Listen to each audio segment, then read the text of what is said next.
Merhabalar, sizi hoş gördüm benim kanalımda. Sizin için 2025-ci ilin yay aylarına raskol çəkirəm. Gərək sizi bu ilimizin yay aylarında nələr gözləyir. 3 dənə kolodadan istifadə edirəm və görək bu aralar hansı addımlar atmalıdırlar ki, həyatları yaxşı olsun.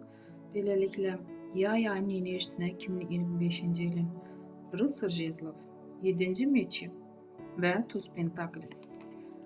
Burada enerjiniz bol olacaq. Var gücünüzü, elə iş var ki, siz o işin ustasısınız, siz bacarırsınız, əlinizdən gəlir və var gücünüzü ona yönəldirsiniz ki, pul qazana biləsiniz. Və bu bacarığınıza görə, addım attığınıza görə gəliriniz olacaq, pul qazana biləcəksiniz bu 3 ay ərzində. Hər üçü çox müsbət kartdır. Və görək iyun ayına hansı kartlar düşür. Umiyeriniz Böyük Arkan, 4-cü Jezli və Karol Meçik. Başlayaq Böyük Arkandan. Umiyeriniz. Burada hər sahədə deyərdim ki, siz balansı qoruyub saxlamağı bacarırsınız. Siz bilirsiniz ki, nə vaxt dincəlmək, nə vaxt pul qazanmaq, nə vaxt ailənizə vaxt ayırmaq lazımdır. Hətta ailənizi qorumağa siz hər zaman hazırsınız pis niyyətli insanlardan. Burada ailəlikcə dincələ bilərsiniz, səfərə çıxa bilərsiniz, bu da olar. Və burada yenə siz bilirsiniz ki, sizi istəməyənlər kimdir, sizə hansı insanlar şər, böhtan ata bilər. Ona görə həmişə bu, necə deyimsə, hökmünüzü göstərməyə bacarmısınız. Ona görə o insanlar sizdən uzaqlaşır vaxtında, hətta qorxurlar yaxın gəlməyə belə. Müsbət kartdır hər üçü. İyul ayına İmperator, Kareleva Jezlov və 10-cu Meçi. Burada İmperator, ya özünüz belə güclü olacaqsınız, ya istədiyiniz o mövqeyi tuta biləcəksiniz, yeri tuta biləcəksiniz. Yenə də başqalar sizə baxır da sizdən çəkinir bu kartla. Siz onlardan yüksəkdəsiz. Və yaxud elə bir şəxs ola bilər, vəzifədə çalışan, ya bəlkə də qohumunuzdur, atanızdır, dayınızdır, kimdirsə, sizə arxa, dayaq dura bilər bu kart ilə.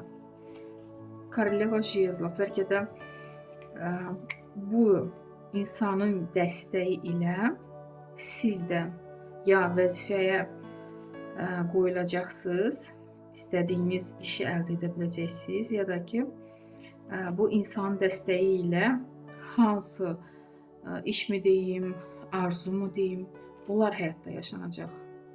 Və 10-cu Meçi ilə bəlkə də hardasa söz-söhbət vardı, o artıq bitir.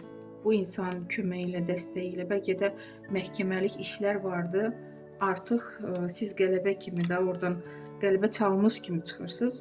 Bu söz-söhbətlər də bitir. Buna da işarə ola bilər. Avqust ayına Smert kartı düşür. Böyük Arkan. 10-cu Kubki və 8-ci Pentakli. Burada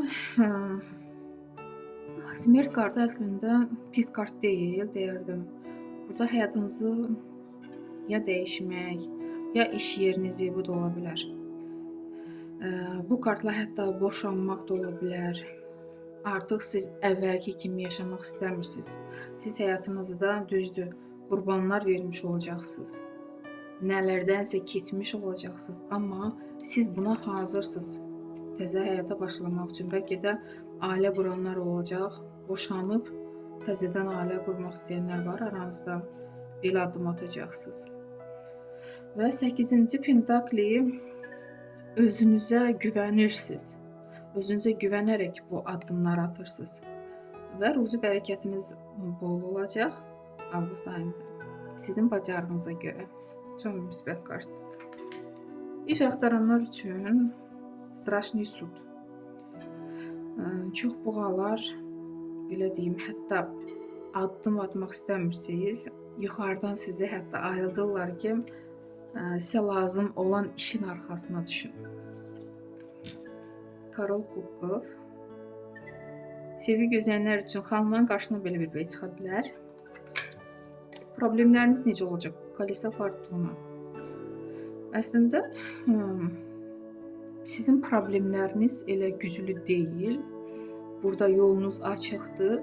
Sadəcə bütün enerjinizi bir tərəfə yönəltməlisiniz ki, bu problemlərdən bitə biləsiniz, çıxa biləsiniz.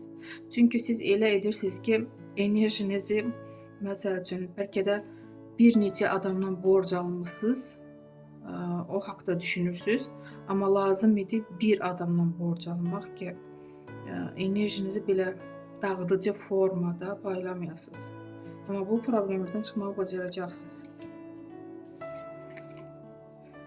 Məsləhət kimi 6-cı kubki. Burada sevdiyiniz insana vaxt ayırın, qayğı göstərməyə bacarın.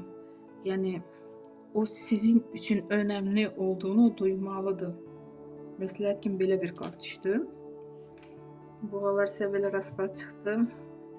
Məncə pis rasklad deyil. İnşallah uğurlu bir aylar, xoş istirahətlər, sağ olun.